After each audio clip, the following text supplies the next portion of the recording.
Hello everyone, आप सभी का स्वागत है आपके अपने चैनल स्टडी सिम में। फ्रेंड्स, आज हम लोग देखने वाले हैं आपका refraction of light and human आई। ये दोनों चैप्टर को आज हम लोग अपना कवर अप करने वाले हैं। ठीक है। प्रकाश का अपवर्तन और मानव का नेत्र। अपवर्तन क्या है? जैसे नींबू ऐसा है, पानी में डालने पे थोड़ा बड़ा और ऊपर उठता हुआ दिखता है। इसी को हम लोग, इसी फिनोमेना को हम लोग प्रकाश का अपवर्तन बोलते हैं। जैसे पेंसिल डालें तो लगता है कि ये इधर है, थोड़ा ऐसे टेढ़ा मेढ़ा उभरा, तो इसी को हम लोग बोलते हैं। तो प्रकाश का अपवर्तन, जब प्रकाश आपका एक माध्यम से दूसरे माध्यम में जाता है तो वो अपने पथ से विचलित हो जाता है। जैसे इसको जाना था इधर, बट ये हो गया इधर, तो कहीं ना कहीं ये विचलित ही हुआ। और एयर का रिफ्रैक्टिव इंडेक्स होता है 1.003, पानी का होता है 1.33। ठीक है। इट मीन्स इसका जो है, इसमें ज़्यादा जो है तरंग, जो भी आपका बोल सकते हैं आप, अगर कुछ लाइट अगर रे अगर डाल रहे हैं तो इसमें जो स्पीड ज़्यादा होगा, बट इसमें आके स्पीड घट जाएगा। ठीक है। तो होता क्या है, जो आपका जहाँ पर रिफ्रैक्टिव इंडेक्स जिसका भी कम रहता है वहाँ पे जो है गति ज़्यादा होता है, वहाँ पे गति उसका ज़्यादा होता है और अभिलंब से दूर वो हट जाता है। मान लीजिए अब इसका तो कम है, हम लोग जान रहे हैं रिफ्रैक्टिव, इसका ज़्यादा है, तो ये क्या हो रहा है, ये तो डेंसर मीडियम हो गया। ठीक है। ये रेयर है, एयर आपका रेयर हो गया और पानी आपका डेंसर हो गया, तो ये क्या होगा, टुवार्ड्स हो जाएगा, किधर, नॉर्मल की तरफ आने लगेगा। ठीक है, इधर आ जाएगा और स्पीड जो होगा इसका क्या होगा, स्लो डाउन हो जाएगा। उम्मीद है समझ में आया होगा, नहीं आया तो देखिए, इसका स्पीड आपका स्लो रहता, ज़्यादा रहता है, स्पीड इसका जो है आपका ज़्यादा रहेगा, क्योंकि इसका रिफ्रैक्टिव इंडेक्स जो है काफ़ी कम है और इसका रिफ्रैक्टिव इंडेक्स एयर का तुलना में ज़्यादा है। तो ये आपका रेयर हो गया, इसको हम लोग डेंसर बोलते हैं। और जो इसको ऐसे जाना था बट यहाँ पे ज़्यादा डेंसर है, ठीक है, तो ये जो है आपका इधर की ओर मुड़ेगा, किधर की ओर, तो अभिलंब की ओर मुड़ जाएगी। ठीक है, वाटर की तरफ ये झुक जाएगी और ये विचलित हो जाएगी। तो जब भी लाइट आपका ट्रेवल करती है एक मीडियम से दूसरे मीडियम में, तो ये जो है बेंड हो जाता है, तो the bending of light is called the refraction of light. इसी बेंडिंग को हम लोग रिफ्रैक्शन ऑफ लाइट बोलते हैं। आगे चलते हैं। रिफ्रैक्शन ऑफ लाइट, दिशा का यह परिवर्तन गति परिवर्तन में परिवर्तन के कारण हो सकता है। एक मिनट दीजिएगा। ठीक है, तो ये हम लोग देख लिए, चलिए आगे देखते हैं। तो दिशा का यह परिवर्तन गति में परिवर्तन के कारण होता है। This change of direction is caused by the change in speed. ठीक है, वैक्यूम में स्पीड ऑफ लाइट कितना होता है, प्रकाश का चाल तो आपका 3 × 10⁸ और एयर का भी लगभग 2.99 है, तो इसको भी कंसिडर किया जाता है आपका 3 × 10⁸ मीटर/सेकेंड। फिर वाटर में हमारा 2.25 होता है × 10⁸, और ग्लास में होता है 2 × 10⁸ मीटर/सेकेंड। आगे बढ़ते हैं। अब इंसिडेंट रे, रिफ्लेक्टेड रे, ठीक है, और रिफ्रैक्टेड एंगल और इंसिडेंट एंगल सबको हम लोग देखते हैं। जैसे ये है आपका आपतित किरण हो गया। ठीक है, और ये जो आपका बन रहा है इसे हम लोग बोलते हैं आपका इंसिडेंट एंगल। ठीक है, आपतन कोण, क्या बोलेंगे, आपतन कोण। और ये जो हमारा है पैरेलल, एक सरफेस है उस पर डाल दिए पैरेलल परपेंडिकुलर, तो ये हमारा हो गया क्या, अभिलंब। ठीक है, और रिफ्रैक्टिव इंडेक्स क्या हो गया, मतलब आपका रिफ्रैक्टेड रे हो गया आपका, ये जाना था इसको ऐसे बट रिफ्रैक्ट होकर आपका ऐसे गया, और जो इस कोण को बनाया उसे हम लोग बोलते हैं आपका रिफ्रैक्टेड एंगल। ठीक है, तो इसमें इधर आ रहा है, मतलब ये रेयर है, ये डेंसर है, टुवार्ड्स नॉर्मल हो गया। ठीक है, इसका हम आपको एक शॉर्टकट की बता देते हैं आपको याद करने के लिए, क्योंकि एग्जाम में पूछेगा ही पूछेगा। तो रेयरर, सॉरी, तो रेयरर, अरे यार, तो तो जब भी आपका रेयरर से डेंसर की ओर जाएगा तो वो आपका टुवार्ड्स द नॉर्मल होगा, किधर, तो RDT। और जब आपका डी से रेयरर के पास जाएगा तो अवे फ्रॉम नॉर्मल हो जाएगा। मतलब RDT रेडिड आप बोल सकते हैं, इसको हम ऐसे याद किए, और DRA मीन्स डॉक्टर अवे। ठीक है, और डॉक्टर अवे हो गया तो RD टुवार्ड्स हो जाएगा, बस। तो डेंसर होता है सघन माध्यम, रेयरर होता है आपका विरल माध्यम। अब if optical density is high, speed of light in the medium will be low. ठीक है, और जहाँ पे स्पीड ऑफ लाइट जहाँ ज़्यादा हाई रहेगा उसे हम लोग रेयरर बोलते हैं। उम्मीद है ये हम आपको पहले ही समझा चुके हैं, समझ गए होंगे। अब आगे, जब एक प्रकाश एक विरल माध्यम से सघन माध्यम तक जाता है तो ये अभिलंब की ओर झुकता है।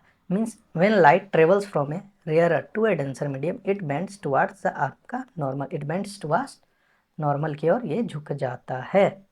आपको ये समझा चुके हैं कॉन्सेप्ट, तो इस कॉन्सेप्ट को बार बार देखने से ज़्यादा कुछ असर होगा नहीं। हाँ, जब जब आपका डेंसर टू रेयर जाएगा तो ये अवे हो जाएगा, मतलब जाना था इसको ऐसे, उसमें तो देखिए हम लोग इधर केस बनाया, बट इस बार इधर बना लिया, मीन्स अवे हो गया। नॉर्मल से ये दूर हो गया, आपका क्या हो गया, तो दूर हो गया। आगे चलते हैं, और इसमें ज़्यादा कुछ ऐसा है नहीं, मतलब मेन खेला वहीं था आपका, वो समझ गए तो ये चैप्टर खत्म है आपका। अब the refractive of index of a medium describe how fast light travel through the medium. ठीक है, मतलब जब किसी माध्यम का जो आपका अपवर्तनांक होता है वह बताता है कि माध्यम में प्रकाश कितनी तेज गतिमान है, मतलब उसका चाल क्या है। तो म्यू समानुपाती 1/v, तो म्यू बराबर आपका होता है c/v। ठीक है, इसको चलिए देखते हैं। मीन्स किसी माध्यम में निरपेक्ष अपवर्तनांक वायु में प्रकाश की गति या निर्वात में प्रकाश की गति और माध्यम में प्रकाश की गति का अनुपात होता है। The refractive index of a medium is the ratio of the speed of light in air और vacuum to the speed of light in medium. ठीक है, प्रकाश की चाल निर्वात में 3 × 10⁸ होता है, बट्टे जो आपका मीडियम का चाल है वही आपका आ गया रिफ्रैक्टिव इंडेक्स। निर्वात बटे एयर का कितना होता है, 2.99 देखे थे, तो लगभग अप्रोक्सीमेशन वैल्यू क्या आया था, तो 1 आया था, तो 1 माइक्रोमीटर आपका ये हो जाएगा। और पूरा अगर क्लियर किया जाए तो इसे 1.003 बोलते हैं। उसी प्रकार से वाटर का होता है 2.25 × 10⁸ और कितना होता है 3 × 10⁸ निर्वात में, तो ये जाएगा 9 बार में, ये जाएगा 12 बार में, तो 4/3 मतलब 1.33 रिफ्रैक्टिव इंडेक्स आ गया। इसी प्रकार से आपको निकालना है सारा का। अब आगे चलते हैं। You are given 3 medium ABC, जिसमें इतना इतना इतना है, तो सबसे ज़्यादा लाइट जो है आपका ट्रेवल किसमें फास्ट करेगा, तो जिसका सबसे कम उसमें ज़्यादा। तो ये है आपका ये है आपका B, ये है आपका C। जिसका रिफ्रैक्टिव इंडेक्स कम वहाँ पे लाइट सबसे ज़्यादा ट्रेवल करेगी फास्ट। तो आपका ऑप्शन नंबर A हो गया इस बेसिस पे राइट आंसर। अब आगे चलते हैं और आगे बढ़ के इसका आंसर देते हैं। The refractive index of water is 4/3, तो what is the speed of light in air, तो speed of light in air क्या हो जाएगा, तो 4/3 बराबर करिएगा निर्वात में प्रकाश की चाल इंटू मीटर पर सेकेंड बट्टे भी। तो यहाँ सी जो है आपका क्या है, तो निर्वात में प्रकाश की चाल बट्टे भी मीन्स मीडियम जिसमें हमको निकालना है। तो 3 करिएगा तो 9 × 10⁸ मीटर पर सेकेंड आ गया, बट्टे 4 करिएगा तो 2.25 में आपका टूट गया। तो इसीलिए आपका ऑप्शन नंबर ए हो गया आपका राइट आंसर। उम्मीद है कि आपको समझ में आ रहा होगा। अब जो रिफ्रैक्टिव इंडेक्स काफ़ी इंपॉर्टेंट है एग्जाम पॉइंट ऑफ व्यू से, हम लोग चलिए उसको देख लेते हैं। तो एयर का तो आपको ध्यान में रखना ही रखना है, काफ़ी इंपॉर्टेंट हो जाता है। 1.003, आइस का 1.31, वाटर का 1.33, एल्कोहल का 1.36, किरोसिन का आपका 1.44, फ्यूज क्वार्ट्ज का 1.46, टर्पेंटाइल का 1.47, बेंजीन 1.5, क्राउन का 1.52, ALP 2024 में पूछ चुका है, कनाडा बाल्सम का 1.53, रॉक सॉल्ट का 1.54, डायमंड भी इंपॉर्टेंट है 2.42, सेफायर भी 1.77, रूबी 1.71, डेंस फ्लुएंट ग्लास का 1.65 और कार्बन डाइसल्फाइड का आपका 1.63। आपको उसको भी याद रखना है। तो इसमें मार्क किया हुआ है, आप देख सकते हैं क्या क्या सबसे ज़्यादा इंपॉर्टेंट है। तो वायु इंपॉर्टेंट है, बर्फ़ का 1.31 होता है, जल का 1.33 होता है, अल्कोहल 1.36, किरोसिन 1.44, तारपीन 1.47, बेंजीन 1.44, हीरा 2.42, नीलम 1.77। ये सारा का सारा आपको याद रखना है। अब law of reflection of light क्या है कि the incident ray the refracted ray and the normal to the surface all lie कहाँ पे करता है, तो ऑल लाइन सेम प्लेन, एक ही तल पे ये करते हैं। आगे चलते हैं। Law of refraction of light, Snell का नियम या अपवर्तन का नियम का एक सूत्र है जिसका उपयोग आपतन कोण अपवर्तन के संबंध का वर्णन के लिए किया जाता है। ठीक है, म्यू साइन आई बराबर म्यू टू साइन आर। ठीक है, साइन आई बट्टे साइन आर बराबर म्यू टू बट्टे म्यू 1। ठीक है, आपको ये याद रखना है, म्यू साइन आई बराबर म्यू टू साइन आर। ठीक है, अब जब यहाँ म्यू टू आ जाएगा तो आपका ये साइन आई आपका नीचे आ गया और ये साइन आर आ गया। और इससे आपका RRB टेक्नीशियन ग्रेड 3 में क्वेश्चन बना है। अगर आप प्रीवियस ईयर साइंस का पेपर लगाए होंगे तब आपको पता होगा, LP में भी पूछा है। हाँ, तो the figure shows a ray of light as a travel from medium A to medium B, refractive index of the medium B relative to medium A, जहाँ रिलेटिव टू बोल दिया, ठीक है, मीन्स ए के सापेक्ष में बी का, तो ए के सापेक्ष में बी का आपको ऐसे लिखना है, ये हो जाएगा रिफ्रैक्टिव इंडेक्स ऑफ बी बट्टे ए। ठीक है, तो यहाँ पे आई है, ए कितना बना रहा है, ए आपका है 30 डिग्री और बी है आपका कितना, बी है आपका 45 डिग्री। तो 45/30 कर लीजिए। ठीक है, म्यू ए का वैल्यू कितना है, ओ मा गॉड दुर्लभ, समझे। म्यू ए आपका 60 डिग्री है। ठीक है, सॉरी ये साइन 60 बटे साइन आर। ठीक है, ओ माय बैड, हम देखे नहीं थे। तो म्यू ए इंटू साइन 60 का वैल्यू कितना होता है, √3/2 बराबर। ठीक है, और म्यू बी का वैल्यू कितना 45 है, तो 45 साइन 45 1/√2। तो म्यू ए बटे म्यू बी बराबर 1/√2, 1/√2 बटे √3/2। तो 2 से 2 गया, √3 आ गया, तो 2/√3। कहाँ गलती हो रहा है, अच्छा म्यू बी बट्टे म्यू ए करना है, sorry sorry sorry, mu B बट्टे म्यू ए, म्यू बी बट्टे म्यू ए। तो म्यू बी का वैल्यू आपका दिया है 1/√2, नीचे आ जाएगा, इसका ऊपर चला जाएगा, तो आपका √3/2 इंटू √2, 2 गया, तो आपका ऑप्शन नंबर ए आ गया।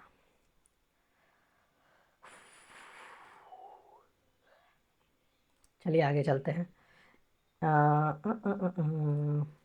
ए लाइट रे एंटर करता है from medium A to medium B as shown in figure, the refractive index of medium B. ठीक है, ए के सापेक्ष में बी का अपवर्तनांक बोला है, तो रिफ्रैक्टिव इंडेक्स ऑफ बी बटे रिफ्रैक्टिव इंडेक्स ऑफ ए, तो क्या होगा, तो ज़्यादा होगा। ठीक है, जाना था ऐसे, बस इधर की ओर मुड़ गया, मतलब नॉर्मल अभिलंब की ओर झुक गया, मतलब इसका डेंसिटी ज़्यादा है, इसीलिए तो 1 यूनिट से ज़्यादा है, इसीलिए आपका ऑप्शन नंबर बी हो गया यहाँ पे आंसर। तो यहाँ पे होता है, इसी के साथ हमारा पहला पार्ट समाप्त इसका। अब चलिए अगला स्लाइड्स में चलते हैं इसका। अब पार्ट 2 आ गया है हमारा, hold for a sec please.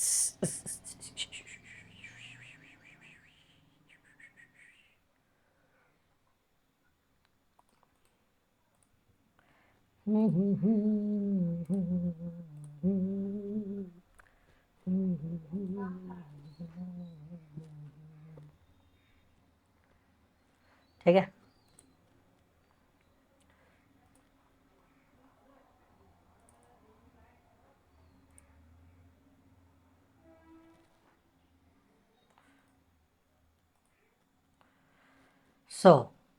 जब आर डी टी होता है तो उसका स्पीड आपका घट जाएगा, जब भी टुवार्ड से आएगा तो स्पीड घटता है।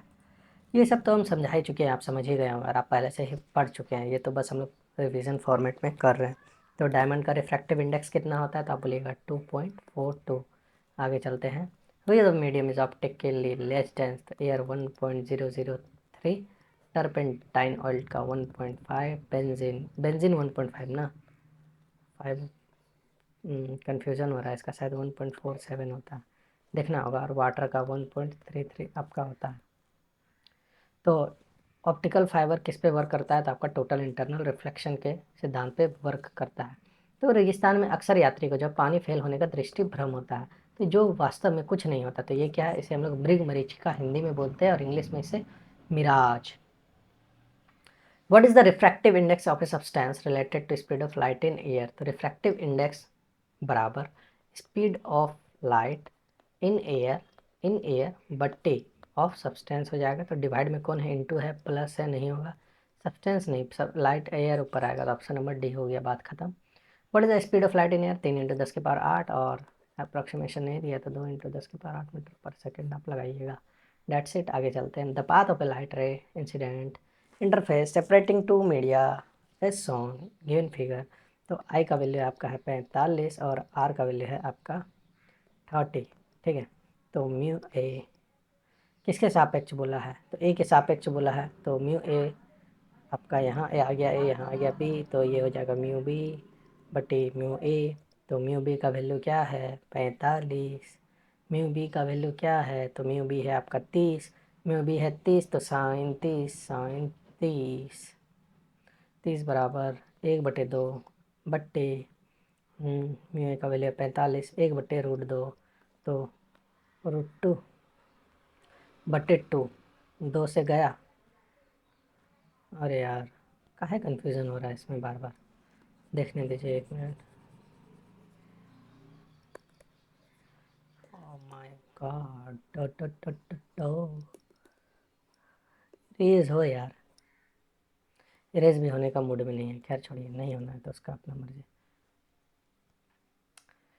ठीक है, तो mu B into mu A, तो म्यू ए का जो वैल्यू है आपका क्या है, mu A into sine A, mu A और म्यू बी। तो म्यू ए इंटू साइन कितना है 45 बराबर होता है 1/√2 बराबर म्यू बी बराबर साइन 30 बराबर 1/2। ठीक है, तो आपका म्यू बी बोला है बटे म्यू ए बोला है, तो 1/√2 हो गया, 2 से 2 गया √2,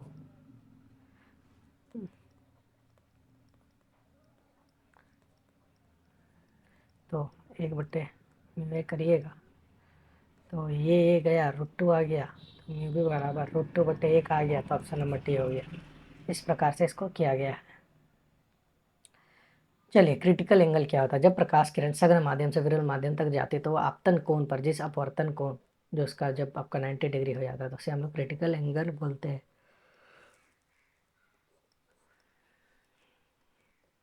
ठीक है, स्नेल के नियम के अनुसार विरल माध्यम रेरर और साइन सी का वैल्यू जो होगा μ2/μ1 होगा। आगे चलते हैं, डायमंड का रिफ्रैक्टिव इंडेक्स 1.24 क्रिटिकल एंगल बनाएगा आपका 24.41 डिग्री। तो कौन बना रहा है, तो डायमंड। वाटर आपका 49 डिग्री बनाएगा और ग्लास जो है आपका 42 डिग्री का बनाएगा। आगे चलते हैं, टी आई आर, जब आपतन आपतन कोण क्रांतिक कोण से अधिक होता है तो प्रकाश अपवर्तन के बजाय पुनः सघन माध्यम से परावर्तित हो जाता है। इस घटना को पूर्ण आंतरिक परावर्तन के रूप में जाना जाता है। When the incident angle is greater than the critical angle, light refracts inside the denser medium instead of refracting. This phenomena is known as TIR. What is it? Total internal reflection. ठीक है, जैसे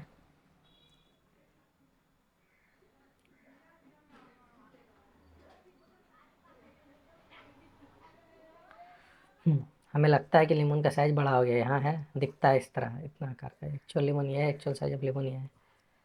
air water, काफ़ी favourite example. The twinkling of star is due to atmospheric refraction of starlight. ठीक है, प्रकाश के अपवर्तन के कारण होता है। और ये सन जो हम लोग को विजिबल होता है 2 मिनट पहले और 2 मिनट बाद भी, तो ये भी आपका एटमॉस्फेरिक रिफ्रैक्शन का एक उदाहरण है।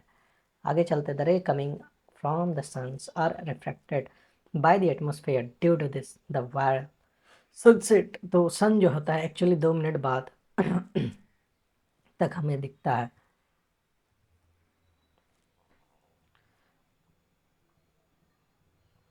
Lens is made up of, किससे बना होता था, is made up of transparent medium. किससे, तो आपका ट्रांसपेरेंट मीडियम, जैसे ग्लास हो गया, जेल हो गया, प्लास्टिक। कॉन्वेक्स, कॉन्वेक्स मीन्स उत्तल दर्पण। ये क्या है आपका, तो उत्तल दर्पण। ये है आपका अवतल, अब सॉरी दर्पण बोल रहे, लेंस, हाँ अवतल लेंस। और ये है आपका उत्तल लेंस। आगे चलते हैं, तो कॉन्वेक्स जो होती है वो हमारा कैसे प्रकार की होती है, तो कॉन्वेक्स उत्तल लेंस जो होगी हमारा वो हमेशा वो कन्वर्ज करेगी, लाइट को क्या करेगी, कन्वर्ज करेगी। मतलब ऐसे ऐसे ऐसे ऐसे आ रहा है तो ऐसे आएगा, ऐसे आएगा, ऐसे आएगा, एक जगह के कन्वर्ज करेगी। और कॉनकेव जो हो गया आपका अवतल जो हो गया अवतल, ठीक है, तो ये आपका डाइवर्ज करेगी और एपियर्स टू मीट करेगी। ठीक है, चलिए आगे देखते हैं। जैसे ये कन्वर्ज मिरर है, देखिए इधर से इधर से इधर से आ रहा, तो यहाँ पे जाके सब मिल रहा है, क्या हो रहा है, मिल रहा है।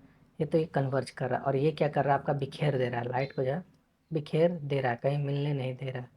ठीक है, तो इसे हम लोग डाइवर्जिंग लेंस बोलते हैं, अवतल लेंस को। अब फोकल लेंथ किसे बोलते हैं, तो इसका जो है लेंस का जो होता है कुल दूरी, उसे हम लोग फोकल लेंथ बोलेंगे।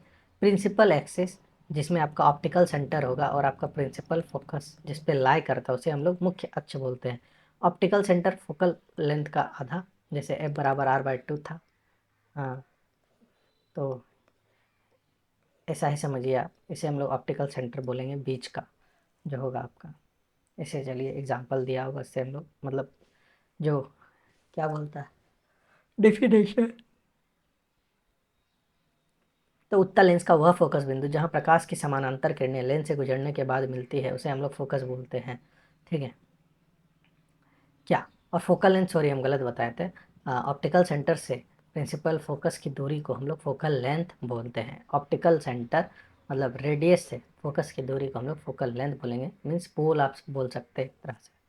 ठीक है, तो in concave lens, diverging lens, the focus is the point where ray of light are initially parallel to the principal axis and appears to diverge from from after passing through the lens. ठीक है, such lenses whose aperture is much less than its radius and to curvature center of curvatures are equidistant from the optical center of such lenses are called क्या? उसे हम लोग thin lens बोलते हैं। ऐसे lens जिनका द्वारक उसकी वक्रता त्रिज्या से बहुत कम होता है, दोनों वक्रता केंद्र ऑप्टिकल होता है, तो ऐसे लेंस को पतले लेंस कहते हैं। किसे? अपार्चर, द्वारक। द्वारक क्या होता है? देखिए, ऐसे लेंस जिनका द्वारक उसकी वक्रता त्रिज्या मतलब रेडियस जो है उससे भी कम, उसे हम लोग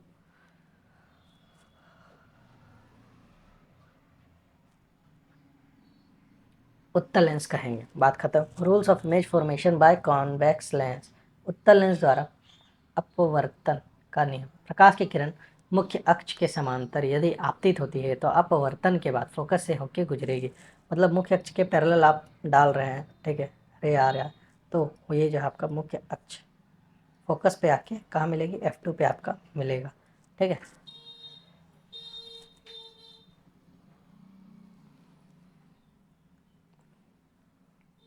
और रे ऑफ लाइट पासिंग थ्रू मतलब जो फोकस से होके गुजर रही है। ठीक है, ray of light passing through the principal focus will emerge parallel to the principal axis. ठीक है, जो प्रिंसिपल फोकस पे आके जा रहा है तो आपको इमर्ज करेगा as a parallel to the principal axis, आप देख सकते हैं। अब ऑप्टिकल सेंटर प्रकाशीय केंद्र से गुजरने वाली आपतित किरण जो होती है बिना विचलित हुए सीधे चल जाती है। जैसे हम लोग वहाँ देखे थे, सी में था, सेम साइज बनाता था एकदम, जैसे आया वैसे वापस घुर गया, वही चीज़ हो रहा है यहाँ पे भी। ठीक है, जब वस्तु अनंत पर होती है तो प्रतिबिंब आपका F2 पर बनाता है। इन्फिनिटी पे होगा तो फोकस पे बनेगा, और कैसा बनाएगा? तो डिमिनिश बनेगा। बात खत्म। ये अत्यधिक छोटा होता है और उल्टा होता है, वही चीज़ है, सेम कॉन्सेप्ट आप बोल सकते हैं। जब वस्तु 2F1 पर होता है, ठीक है, तो ये रियल बनाएगा, इन्वर्टेड बनाएगा, बिटवीन F2 एंड 2F2 के बीच में बनेगा प्रतिबिंब। जब आपका बियॉन्ड होगा, बियॉन्ड सी होगा तो ठीक है,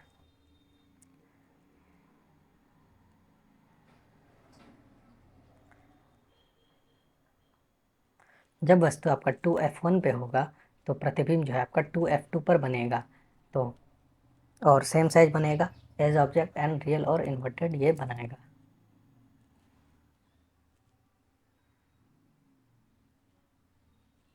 जब वस्तु आपका 2F1 और F1 के बीच रहेगा तो प्रतिबिंब आपका 2F2 के परे बनेगा, 2F2 से परे बनाएगा।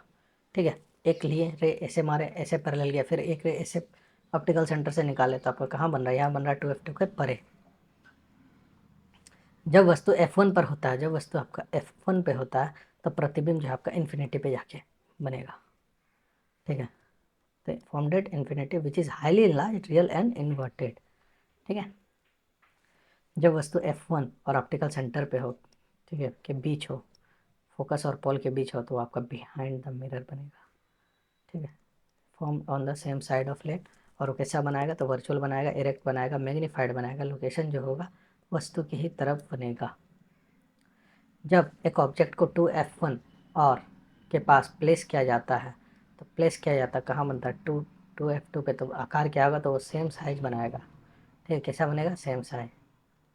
Which of the following describe the relation between the aperture of a lens and its radius of curvature in the contact of thin laser? तो आपका उत्तल दर्पण में। तो लेंस का जो द्वारक होता है काफ़ी स्मॉल होता है, किससे? तो रेडियस ऑफ कर्वेचर से। ये आपका आरआरबी जेई में पूछा है। Such lenses whose aperture is much less than its radius of curvature and two centres of curvature are equidistant from the optical centre. Such lenses are called thin lenses with small aperture. आगे चलते हैं। In case of a thin lens how many centre of curvature points typically position relative to the optical centre. तो आप बोलेगा दे यार वो प्रकाश के केंद्र से समान दूरी पर होते हैं, means they are equidistant from the optical center. In the case of a thin lens, how are the center of curvature typically positioned relative to the optical center?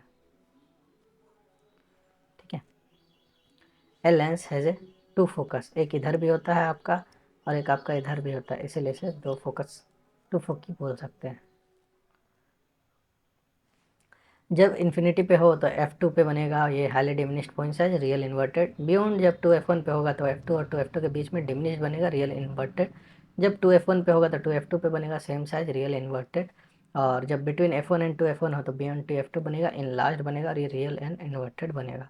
जब फोकस पे हो तो इन्फिनिटी पे बनेगा इन्फिनिटी लार्ज और highly enlarge ये बनेगा real and inverted. Between F1 and optical centre पे हो तो on the same side of the lens as object enlarged and virtual and erect.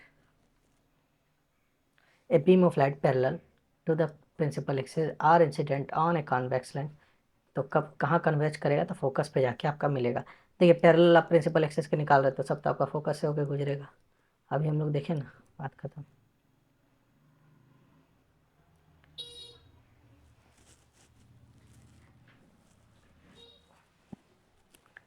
Principal axis पे है आपका एक ऑब्जेक्ट, ठीक है, और F1 में है और F2 के बीच है, तो कैसा बनाएगा? तो ये आपका रियल बनाएगा, इन्वर्टेड बनाएगा और इनलार्ज बनाएगा।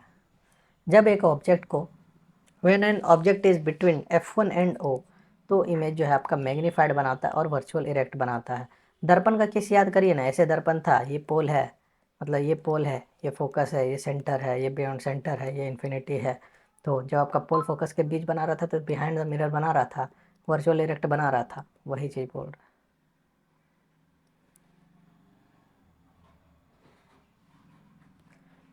It diverge the incident light. अब चलिए कॉनकेव लेंस का केस देखते हैं। तो ये जो है आपतित प्रकाश को अपसारित करता है, इसीलिए हम लोग अपसारित लेंस भी कहते हैं। Rules of refraction of a concave lens. प्रकाश की किरण जो मुख्य अक्ष के समानांतर आपतित हो रही है, अपवर्तन के बाद फोकस से होकर गुजरती हुई प्रतीत होती है। Means a ray of light parallel to the principal axis appears to diverge from the principal focus located on the same side of the lens. Focus का तरफ आती हुई प्रकाश की किरण अपवर्तन के बाद मुख्य अक्ष के समानांतर पैरेलल निकल जाएगी, समानांतर पैरेलल निकल जाएगी। और जो प्रकाश केंद्र से होगा जैसे आया वैसे जाएगा, जैसे आया वैसे जाएगा। जो वस्तु अनंत पर होती है तो प्रतिबिंब आपका F1 पे बनता है। कहाँ पे बनेगा? तो F1 पे बनेगा। अनंत पे है, ऐसे ऐसे डालें, ठीक है, ऐसे ऐसे ऐसे ऐसे ऐसे ऐसे ऐसे करके कहाँ मिला? F1 पे बना। और जब वस्तु अनंत और O के बीच होती है, O अनंत के बीच, एक बार लाइट निकाले तो ऐसे चला गया, बट इसको पीछे लाएंगे तो ऐसे हो गया, ठीक है। फिर एक बार ऐसे छोड़े, ठीक है, ऐसे ऐसे आके यहाँ मिला, कैसा बना? तो आपका जो वर्चुअल बना, इरेक्ट बना एंड डिमिनिश्ड बना। लोकेशन कहाँ? तो same side of the object. Means जब इन्फिनिटी पे होगा तो फोकस पे बनेगा हाईली डिमिनिश्ड पॉइंट्स है वर्चुअल इरेक्ट। बिटवीन इन्फिनिटी और O पे रहेगा तो बिटवीन F1 एंड O के बीच बना, ये डिमिनिश्ड बना और वर्चुअल इरेक्ट बना। जब एक ऑब्जेक्ट को प्लेस किया जाता है principal focus of a concave lens which is the following represent the correct. Real बनाता नहीं, वर्चुअल एंड एक्सट्रीमली डिमिनिश्ड बनेगा, बात खत्म। What type of image does a concave lens form and when infinity पे हो तो वर्चुअल इरेक्ट और point side, highly diminished point side. जब एक ऑब्जेक्ट को प्लेस किया जाए F और 2F के बीच और कॉनकेव लेंस के बीच तो फॉलोइंग करेक्ट, तो वर्चुअल और डिमिनिश्ड बनेगा। रियल तो बना ही नहीं सकता है अवतल लेंस आपका। जब ऑप्टिकल लेंस एक्स जो है आपका image CD of an AB is shown, तो ये छोटा सा यहाँ क्या बन रहा, बड़ा बन रहा, तो ये कौन सा दर्पण हो सकता है? आपका सिर्फ और सिर्फ अवतल दर्पण होगा, ठीक है। तो ये दर्पण का केस है। लेंस का फॉर्मूला क्या होता है? 1/V माइनस 1/U बराबर 1/F। और M बराबर क्या होता है लेंस में? M/V/U, हाइट ऑफ इमेज बटे हाइट ऑफ ऑब्जेक्ट। फोकस मेरा हमेशा आपका उत्तल लेंस में आपका पॉजिटिव होगा, अवतल में नेगेटिव होगा। अवतल में u हमेशा नेगेटिव, भी लेंस के पीछे, प्लस आया तो लेंस, प्लस माइनस आया तो लेंस के सामने, भी हमेशा नेगेटिव होता है। तो कहाँ आपका उत्तल लेंस में।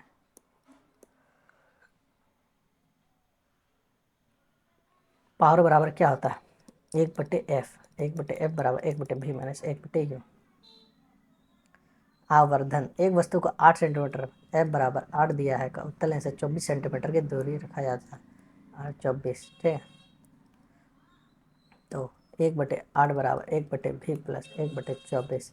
किसमें बोला है, कॉन्वेक्स उत्तल लेंस। उत्तल लेंस में क्या होता है, फोकस पॉजिटिव होता है। तो 1/8 बराबर 1/v प्लस u जो है आपका माइनस में 1/-24। जब ये आपका इधर जाएगा तो क्या होगा, 1/8 प्लस 1/24 आपका हो गया एलसीएम 24, 3 और 1 4, तो आ गया क्या आपका 4/24।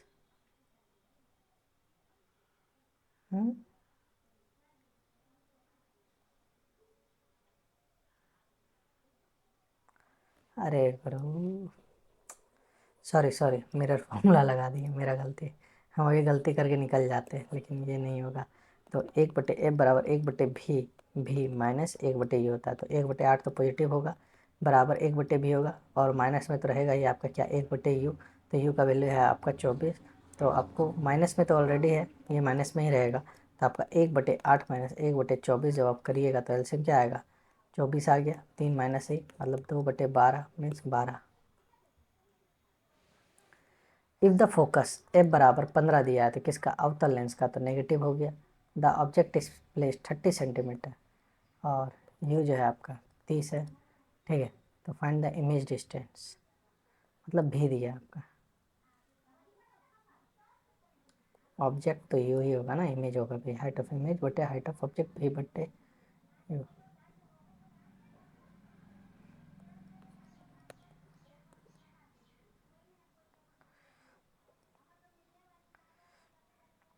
-1/15 -1/30,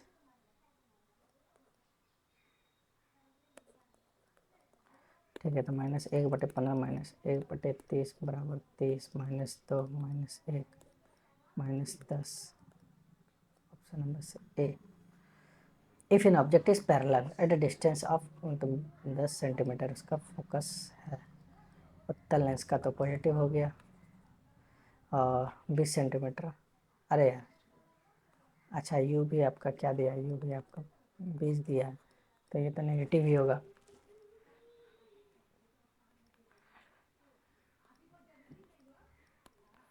तो 20 हो गया, 2 माइनस 1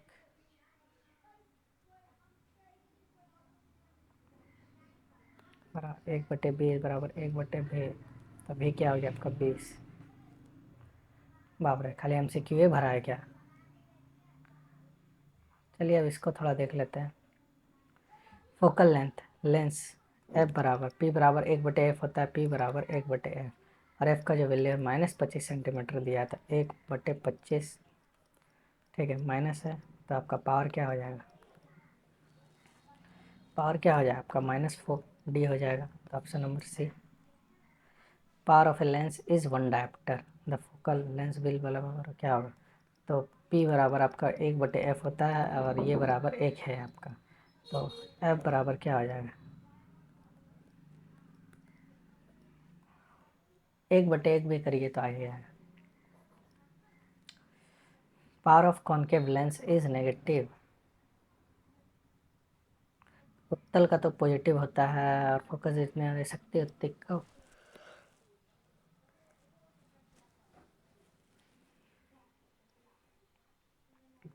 ठीक, तो which of the following statement is correct about the relation between power and focal length of a lens. Power is inversely proportional to focal length. According to the sign convention, the focal length of convex is positive and is negative. तो सी हो गया आपका। The object is placed at a distance.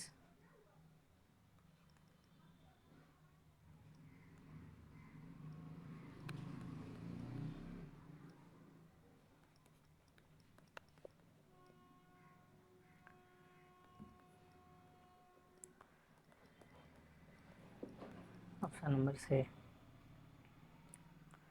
चलिए, अब इसका एक ही तरह का सवाल कितना करें, अपना सॉल्व करते रहिएगा।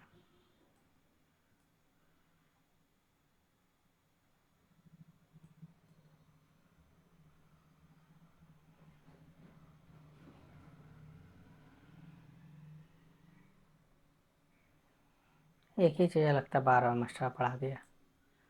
ठीक है, तो आपका यहाँ पे होता है ये समाप्त। अब इसी के साथ चलते हैं हम लोग ह्यूमन आई। ठीक है, ह्यूमन आई। हो, हमको लगता है यही काफ़ी लंबा हो गया ना, क्या इसी पे रुकिए क्या? ठीक है, कवर करते हैं ह्यूमन आई भी थोड़ा देर में। तो चलिए देखते हैं ह्यूमन आई। ह्यूमन आई में क्या क्या भाग होता है वो तो देख ही लिए, 3 प्रकार का चीज़ है। ठीक है, इसको और ढंग से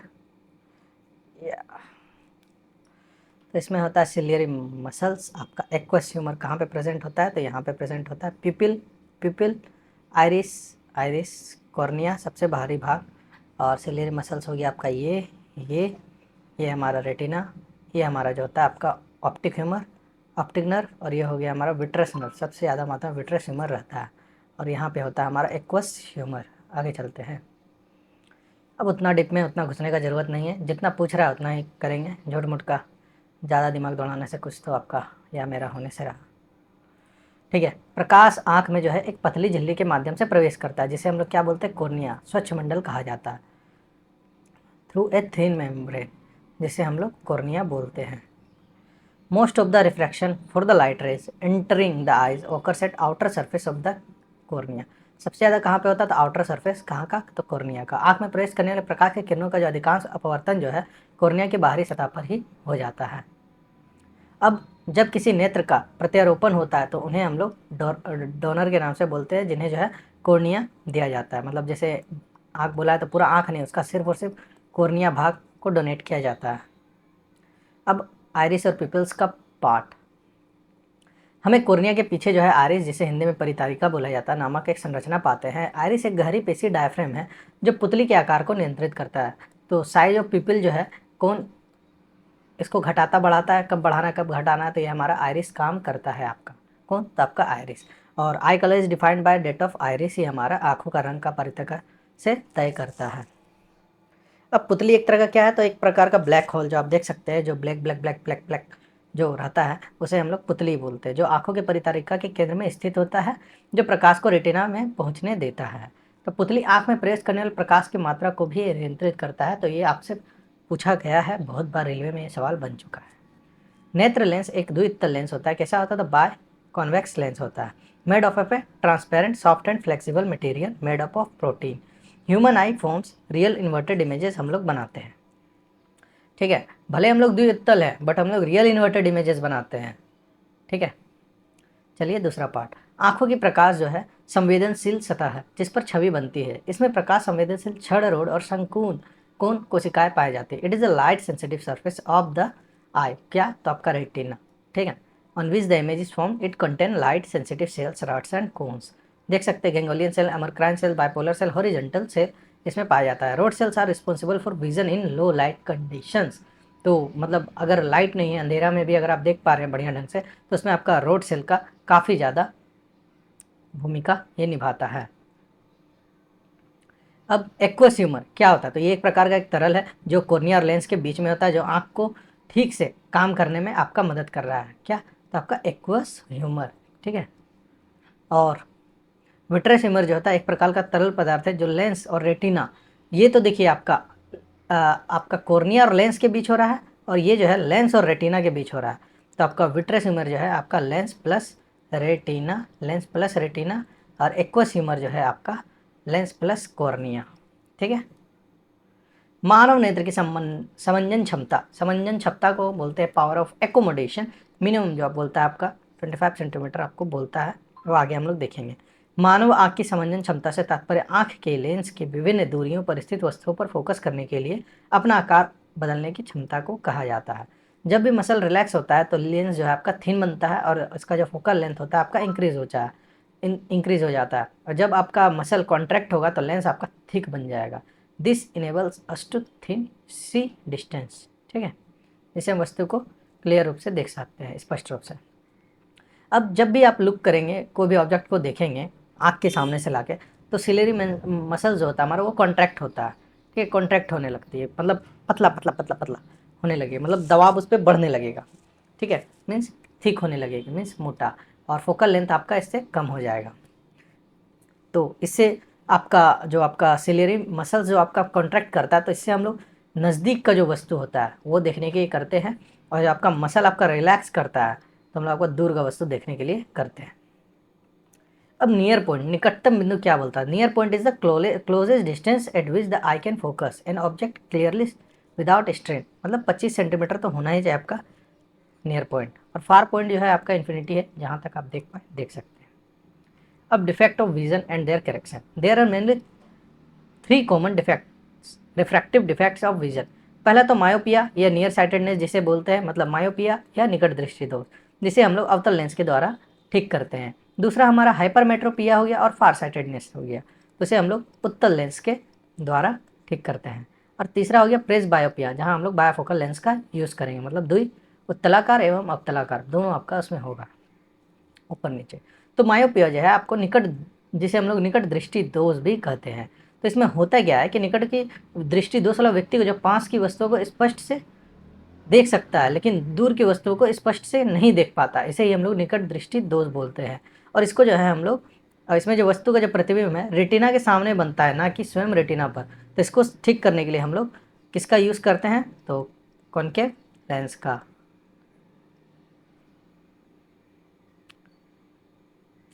अब इसका कॉजेस क्या है? तो excessive curvature of the islands हो जाएगा, इलोंगेशन हो जाएगा, नेत्र गोलक के आकार में वृद्धि होना, लेंथ रेंज की अत्यधिक वक्रता, त्रिज्या का बढ़ जाना। अब इसमें हम लोग कैसे सुधार करेंगे? तो जो भी इसका पावर है उसमें उपयुक्त क्षमता का अवतल लेंस का उपयोग करके इस दोष को ठीक किया जा सकता है। मायोपिया, देखिए 1 मिनट, ठीक है। तो यहाँ पे हम लोग देख लिए, तो मायोपिया का जो है उपयुक्त जो आपका पावर का लेंस लगा के हम लोग क्लियर कर लेंगे। जैसे हम लोग को धुंधला दिख रहा है बिना पावर का, तो लगाने से हम लोग को ये क्लियर अप दिख रहा है। आगे चलते हैं। तो मायोपिया में हम लोग किस लेंस का यूज़ करेंगे? आपका अवतल लेंस का। कहाँ यूज़ किया जाता है आपका अवतल लेंस? तो आप बोलिएगा नियर साइटेडनेस के लिए, ठीक है, जिसे मायोपिया बोला था। If a person can not see distance, मतलब दूर की वस्तु नहीं देख पाता है, तो उसे क्या था? नियर साइटेडनेस है। इसे सही किया जाएगा आपका कॉनकेव लेंस का यूज़ करके। एलपी का पूछा हुआ सवाल कि far object distance but can not see near, तो आप इसमें बोलिएगा कॉन्वेक्स लेंस का यूज़ करके, ठीक है। A problem of myopia can be corrected by using अवतल lens of a suitable power। अब हाइपरमेट्रोपिया या दूर दृष्टि दोष। हाइपरमेट्रोपिया क्या होता है? जिसे हम लोग फार साइटेडनेस के नाम से जानते हैं। हाइपरमेट्रोपिया वाला व्यक्ति दूर की वस्तुओं को स्पष्ट रूप से देख सकता है, लेकिन पास की वस्तुओं को स्पष्ट रूप से नहीं देख सकता, ठीक है। इसे हम लोग उत्तल लेंस लगा के आपका सही कर सकते हैं। ये होता है क्योंकि या तो नेत्र लेंस का फोकस दूरी बहुत बढ़ जाना, या नेत्र गोलक का बहुत छोटा हो जाना के कारण ये होता है। तो उपयुक्त शक्ति के उत्तल लेंस का उपयोग करके इस दोष को हम लोग ठीक कर लेते हैं। इस दोष को नॉर्मल विजन ऐसा बनाता है, देख सकते हैं आप, ठीक है। मायोपिया हो जाने पे आपका पहले ही मिलने लग रहा है, ठीक है। और हाइपरमेट्रोपिया होने पे यहाँ बाद में मिलने लगता है। मिलाना यहाँ पे है, बट मिलता है एक केस में मायोपिया में आगे और हाइपरमेट्रोपिया में आपका पीछे। तो प्रेस बायोपिया क्या था? The power of accommodation of the I usually decreases with ageing. ये उम्र के साथ साथ घटने का क्रम जो हो जाता है आँख का रोशनी, उसे हम लोग प्रेस बायोपिया बोलते हैं, ठीक है। इसमें जो है सुधारात्मक चश्मे के बिना आसपास की वस्तुओं को आराम से और स्पष्ट रूप से देखना मुश्किल लगता है। इस दोष को हम लोग प्रेस बायोपिया बोलते हैं। अब सिलेरी मांसपेशियाँ का धीरे धीरे कमजोर होना और आँखों के लेंस के लचीलेपन में कमी के कारण ये उत्पन्न होता है। तो इसको करेक्शन कैसे करेंगे? तो यहाँ लगा देंगे उत्तल दर्पण, ठीक है। यहाँ उत्तल लग गया, यहाँ अवतल लग गया। अवतल लग गया तो दूर का वस्तु दिख जाएगा आराम से, उत्तल लग गया निकट का वस्तु देख लेंगे थोड़ा नीचे करके, ठीक है। अब ग्लूकोमा क्या होता है? तो ग्लूकोमा चक्षु रोगों का एक समूह है जो आंखों के पीछे तंत्रिका को, जिसे ऑप्टिक तंत्रिका कहा जाता है, नुकसान पहुंचाकर दृष्टि क्षीणता और अंधेपन का कारण बन सकता है। कैटरेक्ट मोतियाबिंद आँख के लेंस में बनने वाला घना और धुंधला भाग है।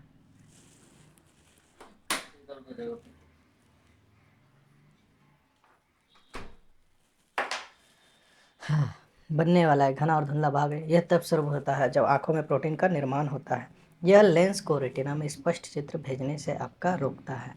ठीक है। A cataract is a dense cloudy area that forms in the lens of the eye. It began when protein in the eye form clumps. It prevent the lens from sending clear images to retina. मोतियाबिंद, धुंधलापन दिखना, milky. अब आयोडोनेट जो करता है तो वो तो अपना कॉर्निया ही करता है, और कब से कब हो जाना चाहिए। मान लीजिए कोई एक पर्सन की डेथ हो गया है और उसने इनरोल कर रखा है कि मुझे अपना नेत्रदान करना था, तो जो मृत्यु होता है उसका 4 घंटे के अंदर ही आंखें निकाल लेनी चाहिए और तुरंत जो आई बैंक होता है वहाँ पर जाके जमा करा देना चाहिए। इससे क्या होगा, नेत्रदान करने वाले आयु किसी भी वर्ग या लिंग के हो सकते हैं। जो लोग चश्मा पहनते हैं, मोतियाबिंद के ऑपरेशन करवाते हैं, वो भी अपना आँख जो है दान कर सकते हैं। जो लोग मधुमेह के रोगी हैं, उच्च रक्तचाप से ग्रस्त हैं या अस्थमा के रोगी हैं, जिन्हें संचारी रोग नहीं है, वो भी नेत्रदान कर सकते हैं।